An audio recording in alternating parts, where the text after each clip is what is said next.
মনে করার কোনো কারণ নেই। আরেকটা কথা আপনাদেরকে আমি জোর দিয়ে বলতে চাই, সব সময় বলি, আমাদের মধ্যে কিন্তু একটা নতুন একটা বিভাজনের রাজনীতি করার চেষ্টা করা হচ্ছে।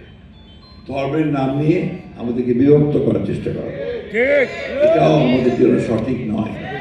আমরা ইসলাম ধর্ম বিশ্বাস করি, আমরা সবচেয়ে সংখ্যাগরিষ্ঠ, কিন্তু আমাদের ধর্মে পরিষ্কার করে বলা হচ্ছে যে অন্য ধর্মকেও যেন আমরা খাটো করে না দেখি, তাই না? এবং একটা ধর্মকে, আমাদের ধর্মকে যেন শুধুমাত্র আমরা সব সময় সামনে না নিয়ে অন্যান্যদেরকেও যেন আমরা সেই একইভাবে আমাদের ট্রিট করার চেষ্টা করি। ধর্ম যার যার, রাষ্ট্র হচ্ছে সবার। পর্যন্ত কৃষি ঋণ সুদ সহ মাফ করে দিয়েছে, মনে আছে আপনাদের? তো এগুলো কিন্তু সাধারণ মানুষের জন্য উপকারের কাজ। ফ্যামিলি কার্ড শুরু করেছেন পরীক্ষামূলকভাবে, এবং এই বছরেই তিনি 41 লক্ষ পরিবারকে ফ্যামিলি কার্ড দেবেন বিভিন্ন আপনার দেশের সারা দেশেই। এখানে আমাদের প্রস্তাব আছে, এখানে যেন জনপ্রতিনিধিদের সম্পৃক্ত করা হয় এই নির্ধারণ করার ক্ষেত্রে, অর্থাৎ চেয়ারম্যান মেম্বারকে যেন সম্পৃক্ত করা যায়, এটা করতে হবে।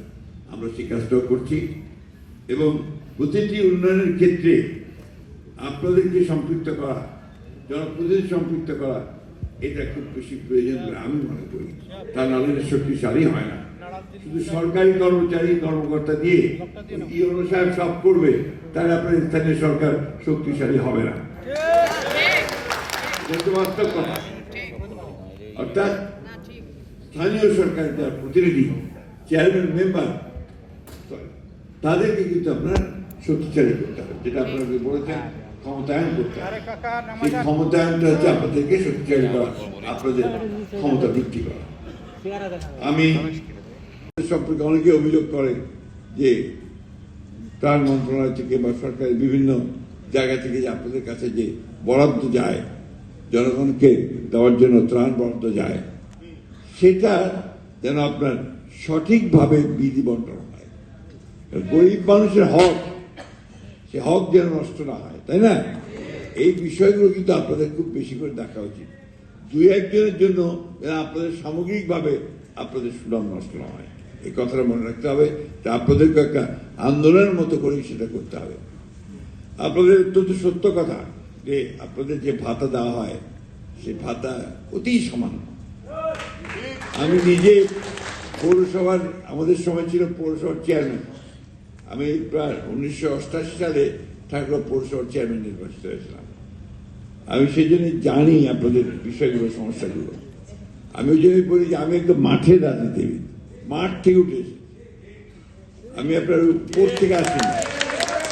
আমি পৌরসভার চেয়ারম্যান করেছি, তারপরে আপনার নির্বাচন করেছি, নির্বাচন করে আমি এসেছি। আমার পারিবারিকভাবে আমার বাবা 25 বছর পৌরসভার চেয়ারম্যান ছিলেন। আমার ছোট ভাই, সেও আপনার পৌরসভা নির্বাচন করেছে। এখানে আমার ছাত্র অনেকেই আছে। আমি বহুদিন শিক্ষকতা করেছি। আমাদের এখানে আপনাদের আজকে সভাপতিত্ব করছে পয়গাম সাহেব, আন্নু সাহেব, আরো অনেকে এখানে আছে যারা চেয়ারম্যান নির্বাচন করেছে। এরা কিন্তু অনেকে আমার ছাত্র। আমি কলেজে অনেক অধ্যাপনা করেছি। সুতরাং আমার কিন্তু আপনাদের সঙ্গে, তৃণমূল মানুষের সঙ্গে তাদের সমস্যাগুলো আমি বুঝি বলেই আমি কিন্তু আমরা সেইভাবে কাজ করার চেষ্টা করি। যাই হোক, আমি আপনাদেরকে একটু বলছি যে আমি এই ভাতার ব্যাপারটা নিয়ে আমি অবশ্যই আমাদের মাননীয় প্রধানমন্ত্রীর সঙ্গে কথা বলবো, তার কর্মচারীর কথা বলবো, এটা যেন একটা সম্মানজনক জায়গায় আনা যায়, সেই চেষ্টাটা আমি অবশ্যই করব। আমাদের প্রধানমন্ত্রী তারেক রহমান সাহেব, তিনি কিন্তু আপনারা নিশ্চয়ই লক্ষ্য করেছেন যে বাংলাদেশে তিনি যখন প্রথম আসলেন, এই অনেকদিন নির্বাচিত থাকার পরে, প্রথমে তিনি একটা বলেছিলেন কথা কি, যে আমার একটা পরিকল্পনা আছে। সেই পরিকল্পনা হচ্ছে দেশটাকে গড়বার পরিকল্পনা, দেশটাকে নির্মাণ করবার পরিকল্পনা, তাই না? সেই কাজটা তো তিনি শুরু করেছেন। আগে দল গুছিয়েছেন, দল গুছিয়ে তারপরে তিনি নির্বাচনে গেছি আমরা। সেই নির্বাচনে আমরা 2/3 বেশি ভোট পেয়ে পার্লামেন্টে গেছি, তাই না? দিয়ে আমরা সরকার গঠন করেছি, এবং তিনি তার কাজগুলো শুরু করেছেন। যে কমিটমেন্টগুলো তিনি নির্বাচনের পূর্বে করেছিলেন, এই যে আপনার ফ্যামিলি কার্ড, কৃষক কার্ড, ইমাম, পুরোহিত, মেম্বার তাদের ভাতা, খাল খনন কর্মসূচি, এই বিষয়গুলো কিন্তু আপনার একদম তৃণমূল, এই বিষয়গুলো একদম তৃণমূল পর্যায়ে, তাই না? এই কাজগুলো কিন্তু শুরু করেছেন। আর প্রথমবার এসে প্রথম ক্যাবিনেট মিটিংয়ে তিনি 10,000 টাকা পর্যন্ত কৃষি ঋণ সুদ সহ মাফ করে দিতেন, মনে আছে আপনাদের? তো এগুলো কিন্তু সাধারণ মানুষের জন্য উপকারের কাজ। ফ্যামিলি কার্ড শুরু করেছেন পরীক্ষামূলকভাবে, এবং এই বছরেই তিনি 41 লক্ষ পরিবারকে ফ্যামিলি কার্ড দেবেন বিভিন্ন আপনার দেশের সারা দেশে, আস্তে আস্তে সারা দেশেই এটা চলে যাবে। এখানে আমাদের প্রস্তাব আছে এখানে যেন জনপ্রতিনিধিদের সম্পৃক্ত করা হয় এই নির্ধারণ করার ক্ষেত্রে, অর্থাৎ চেয়ারম্যান মেম্বারকে যেন সম্পৃক্ত করা যায়, এটা করতে হবে।